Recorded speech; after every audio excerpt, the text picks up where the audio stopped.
Assalamualaikum warahmatullahi wabarakatuh. Ini adalah konten pretest BIMTEK implementasi pembelajaran SMK Pusat Keunggulan, di mana sekolah pusat keunggulan yang ditunjuk mendapatkan bantuan SMK PK ini sekolahnya diberikan bimbingan teknis mengenai implementasi pembelajaran yaitu Merdeka Belajar. Nah, apa aja yang akan dipelajari itu akan dibimtekkan di dalam implementasi pembelajaran ini.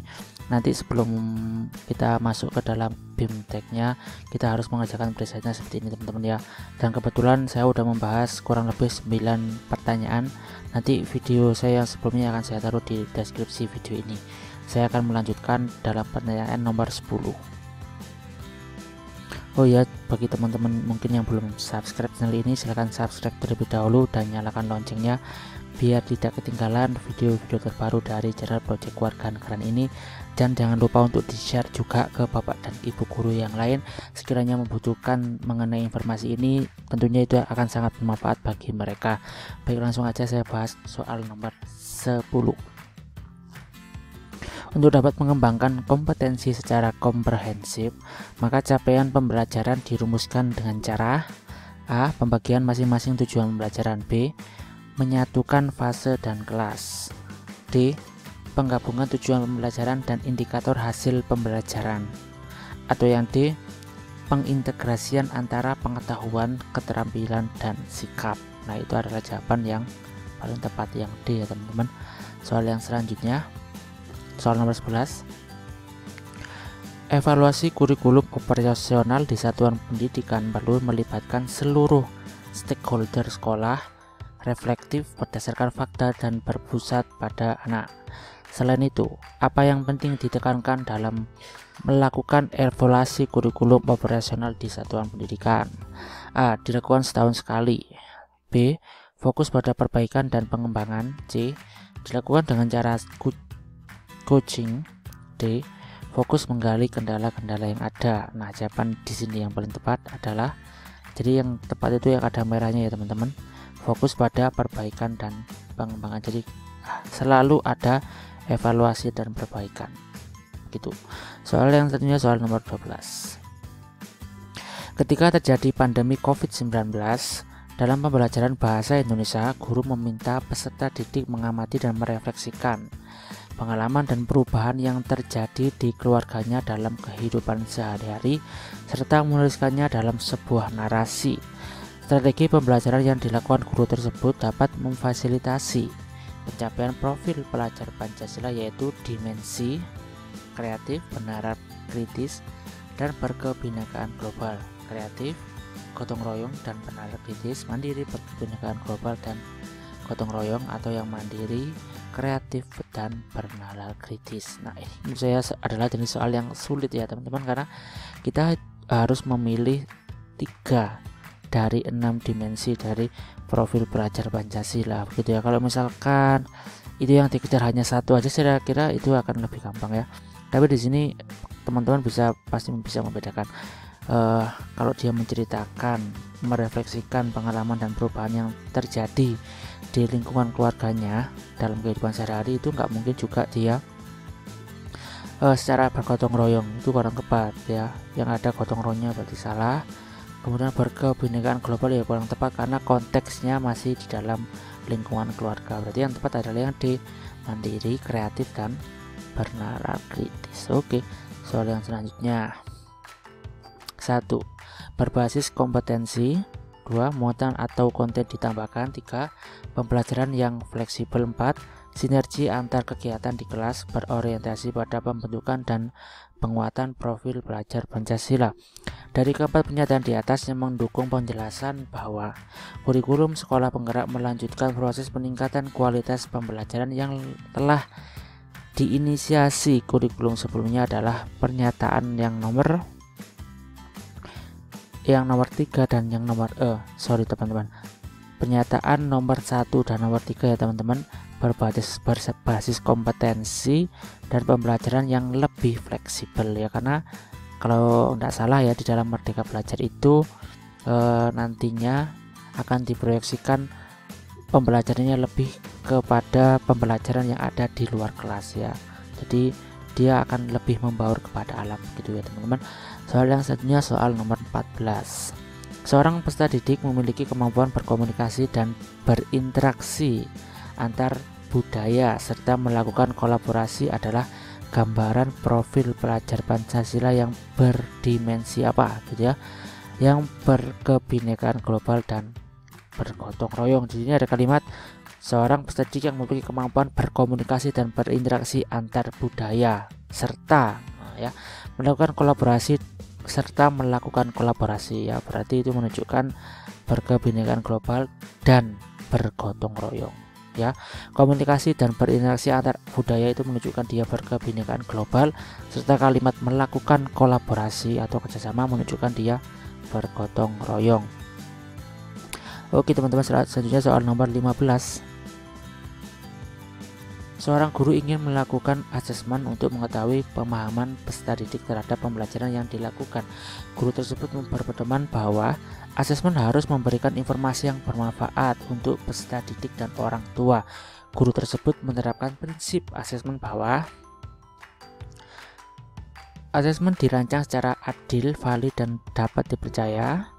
Asesmen perlu dirancang dan dilakukan sesuai dengan tujuan. C. Asesmen sebagai laporan kemajuan belajar dan capaian peserta didik bersifat sederhana dan informatif. Atau yang D. Asesmen merupakan bagian terpadu dari proses pembelajaran. Jadi di sini yang paling tepat adalah yang C. Baik teman-teman, soal yang selanjutnya.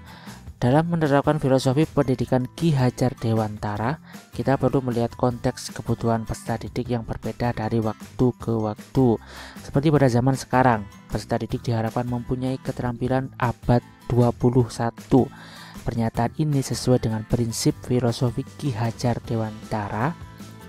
A. Kodrat zaman, kodrat alam, budi pekerti atau yang cipta ya. Di sini sebenarnya ada kata kuncinya teman-teman, ada kata kunci. Kita perlu melihat konteks kebutuhan peserta didik yang berbeda dari waktu ke waktu, berarti adalah kodrat zaman. Oke teman-teman ya, jadi ini yang tepat adalah kodrat zaman. Baik, soal yang selanjutnya. Di bawah ini, manakah yang bukan merupakan prinsip pengembangan kurikulum operasional di satuan pendidikan? Yang bukan merupakan prinsip esensial tentunya iya.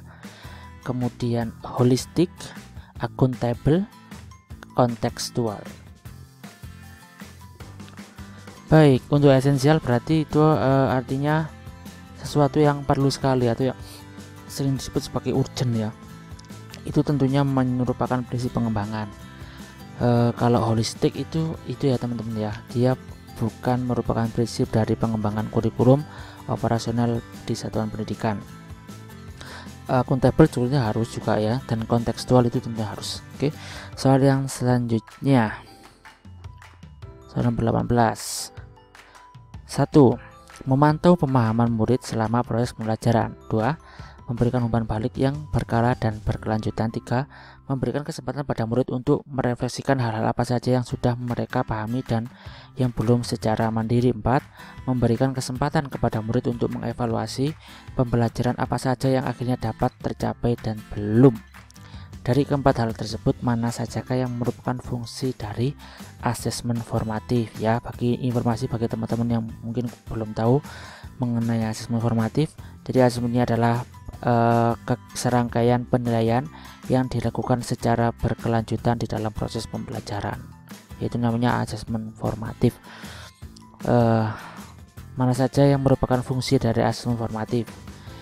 Memantau pemahaman murid selama proses pembelajaran, kemudian memberikan umpan balik yang berkala dan berkelanjutan, dan memberikan kesempatan kepada murid untuk merefleksikan hal-hal apa saja yang sudah mereka pahami dan yang belum secara mandiri. Itu adalah fungsi dari asesmen formatif. 1, 2, dan 3.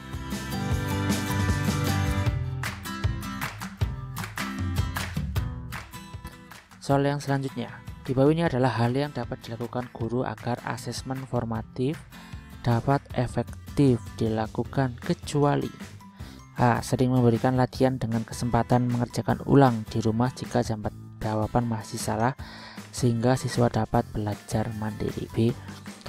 Memberikan kesempatan kepada siswa untuk melakukan refleksi apa saja yang telah dilakukan dan memberikan umpan balik pada hasil kerja temannya. C. Meminta siswa mengerjakan asesmen sumatif dalam beberapa tahapan asesmen formatif dan memberikan umpan balik di setiap tahapannya. D.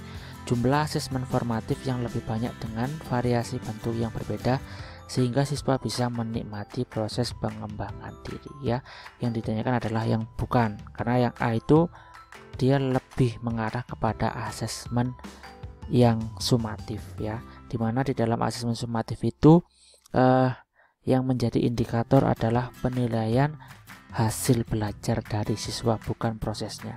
Ya, gitu ya teman-teman. Soal yang selanjutnya nomor 20. Dari serangkaian proses penyusunan kurikulum operasional sekolah berikut, manakah proses paling awal yang harus dilakukan? Membuat rencana pembelajaran, membuat tujuan, membuat profil pelajar. Nggak perlu ya, karena profil pelajar ini udah ada, kita tinggal milih aja gitu. Analisis konteks karakteristik satuan pendidikan, ini juga paling tepat. Yang paling tepat adalah kita membuat rencana pembelajaran. Baik, soal yang selanjutnya teman-teman. 1. Mengklasifikasi peserta didik yang telah mempunyai pemahaman utuh, pemahaman sebagian, dan belum paham pada setiap indikator dari materi prasarat. 2. Menentukan satu kegiatan pembelajaran strategis dengan kecepatan tertentu yang dapat mengejar target ketercapaian kurikulum. 3. Menyesuaikan kembali rencana kegiatan pembelajaran dengan kondisi aktual siswa saat itu sehingga dapat dilakukan sesuai dengan kompetensi siswa.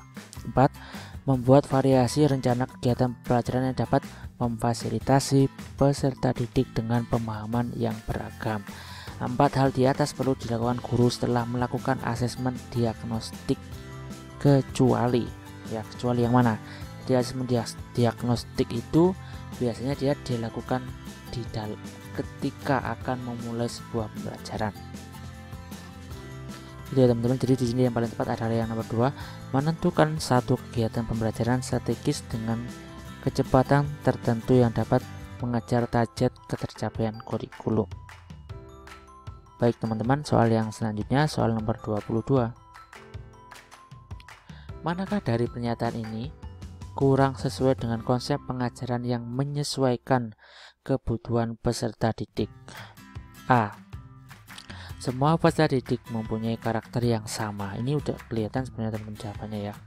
Jadi kita semuanya telah sepakat lah ya bahwasanya semua peserta didik mempunyai karakteristik yang berbeda dan mempunyai bakat masing-masing. Itu ya teman-teman, itu sangat perlu kita garis bawahi dan dikenali oleh seorang guru bahwasanya semua peserta didik itu mempunyai karakteristik yang berbeda-beda. Gitu ya teman-teman. Soal yang selanjutnya, berikut ini adalah beberapa contoh deskripsi tujuan pembelajaran. 1. Peserta didik dapat menganalisis perubahan aktivitas harian anggota keluarganya selama pandemi COVID-19. 2. Peserta didik dapat menyebutkan penyebab pandemi COVID-19. 3. Peserta didik dapat menjelaskan cara cuci tangan yang benar untuk mencegah penularan COVID-19. 4. Peserta didik dapat menyebutkan lokasi pertama kali virus COVID-19 ditemukan. Dari keempat pernyataan di atas, manakah rumusan tujuan pembelajaran yang mencakup ketiga aspek kompetensi, konten, dan variasi? Coba kita lihat teman-teman ya, kita identifikasi bersama-sama. 1. Peserta didik dapat menganalisis, ini berarti kompetensinya menganalisis perubahan aktivitas harian anggota keluarganya, itu kontennya. Kemudian variasinya adalah selama pandemi COVID-19.